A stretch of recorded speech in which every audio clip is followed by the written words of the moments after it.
అడిగి వచ్చినవాడు పరీక్షించడానికి నారాయణుడు వస్తాడు. ఒకప్పుడు డొక్కా సీతమ్మ గారు ఎంత అన్నదానం చేసేదో మహాతల్లి. ఓ బ్రాహ్మణుడు వచ్చాడు, కూర్చోబెట్టి అన్నం పెడుతోంది. ఆయన అన్నాడు, నాకు పెళ్ళవలేదు, ఇన్నాళ్లకు ఓ పెళ్లి కూతురు ఒప్పుకుంది చేసుకుంటానని, కానీ బంగారు ఆభరణం ఏదైనా పెట్టమంది, ఏదైనా ఆభరణం ఇస్తే అన్నం తింటా, లేకపోతే తిన్నన్నాడు. అప్పటికే అన్నదానానికి ఆవిడ ఒంటి మీద నగలన్నీ వెళ్ళిపోయి ఒక్క కంటి ఉంది. ఆవిడ భర్త వంక చూసి కంటి ఇచ్చేస్తానంది. ఆయన పక్కకి రమ్మనన్నాడు, అన్నీ అయిపోయాయే, ఆ కంటె ఒకటే ఉంది. ధూర్త బ్రాహ్మణుడు అన్నం పెడితే బంగారం అడుగుతున్నాడు, ఇవ్వకు, తినకపోతే పోతాడన్నాడు. తప్పు. అతిథి విష్ణు స్వరూపం, అభ్యాగతి స్వయం విష్ణు.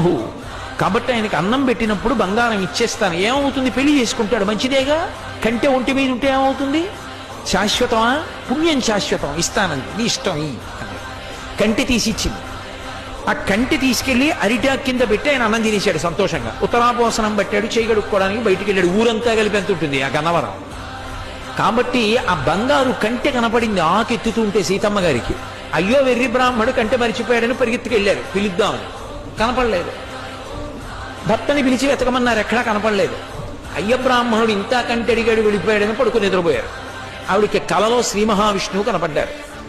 సీతమ్మ, ఇంతమందికి అన్నం పెడుతున్నావే, ఒక్కసారి నీ చేతి అన్నం తినాలనిపించిందమ్మా, బ్రాహ్మణ రూపంలో వచ్చాను.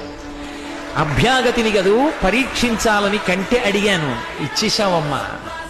చాలు తల్లి, మురిసిపోయాను, నీ ఒంటి మీద నగలైపోయాయని బెంగ పెట్టుకుంటున్నావా? ఇంతకింత బంగారం నేను ఇస్తాలే అమ్మా అని ఆవిడ లేచి భర్తకి చెప్పింది కళ. ఎప్పుడు దున్నే పొలమే. ఆయన పొలానికి వెళ్ళారు. సాయంకాలం వచ్చేసే ముందు ఏదో గొప్పు తవ్వుతున్నారు. కంగుల శబ్దం వచ్చింది. కొంచెం మట్టి తీసి చూశారు. ప్రదోష వేళ బిందె కనపడింది. ఉత్తరీయంలో మూట కట్టి ఇంటికి తీసుకొచ్చి మూత విప్పి చూశారు. బిందె నిండా బంగారు కాసులు. అంత ఐశ్వర్యం ఇచ్చేశారు శ్రీ మహావిష్ణువు.